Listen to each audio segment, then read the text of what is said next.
Baik, Assalamualaikum warahmatullahi wabarakatuh. Perkenalkan, nama saya Wandri dengan NIM 18073027. Di sini saya akan menjelaskan tentang pengawasan bidang bimbingan dan konseling. Pengawasan merupakan salah satu kegiatan manajemen setelah perencanaan, pengorganisasian, penyusunan personalia, dan pengerahan.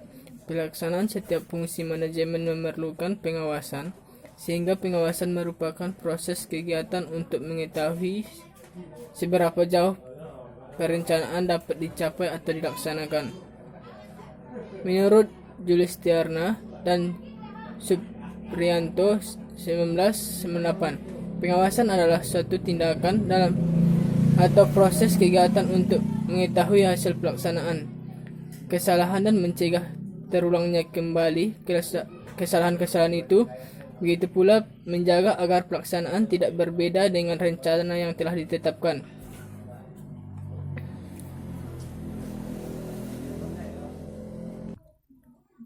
Yang pertama, tujuan pengawasan. Pengawasan dalam pendidikan mengandung kegiatan supervisi yang bertujuan untuk mencapai hasil kegiatan yang optimal sesuai dengan perencanaan semula. Untuk mencapai hasil kegiatan yang optimal sesuai dengan ketentuan, pengawasan, bimbingan, dan konseling yang sangat diperlukan.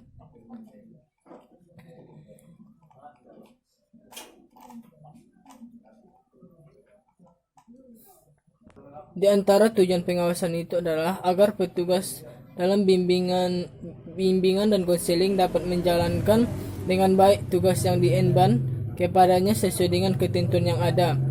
Sertian tahun 2000 menyatakan bahwa tujuan pengawasan dalam pendidikan untuk memberikan layanan dan bantuan untuk mengembangkan situasi belajar dan mengajar yang dilakukan guru di kelas.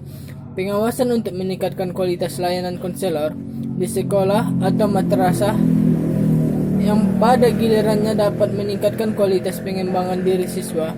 Bahkan dengan pengawasan yang efektif diharapkan dengan mengembangkan potensi kualitas konselor. Pengawasan dalam bidang bimbingan konseling di sekolah bertujuan meningkatkan kualitas konselor dan meningkatkan pelayanan yang optimal terhadap siswa asuh di sekolah. Yang kedua yaitu fungsi pengawasan. Fungsi pengawasan mengandung maksud untuk memberikan pengarahan kepada pengawas sekolah agar yang dilakukan menjadi lebih jelas. Handoko tahun 1995 menjelaskan bahwa fungsi pengawasan mencakup 4 unsur, yaitu unsur penetapan. Menjelaskan bahwa fungsi pengawasan mencakup 4 unsur, yaitu unsur penetapan standar pelaksanaan, unsur penetapan ukuran pelaksanaan, unsur pengukuran pelaksanaan nyata dan membandingkannya dengan standar yang telah ditetapkan, unsur pengambilan tindakan koreksi yang diperlukan bila pelaksanaan menyimpang dari standar. Fungsi pokok pengawasan dilakukan untuk mencegah terjadinya penyimpangan. Dan yang ketiga yaitu kegiatan pengawasan bimbingan konseling di sekolah.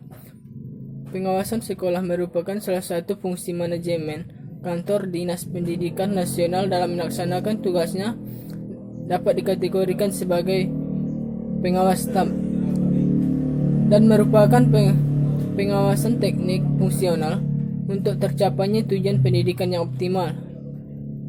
Atmodiworo tahun 2000 mengumpulkan beberapa tugas pengawasan sebagai berikut: menyusun rencana kegiatan tahunan pengawasan sekolah yang menjadi tanggung jawabnya, mengendalikan termasuknya membimbing pelaksanaan kurikulum yang meliputi isi, metode penyajian, penguatan alat bantu pengajaran, dan evaluasi agar berlangsung dengan ketentuan yang berlaku.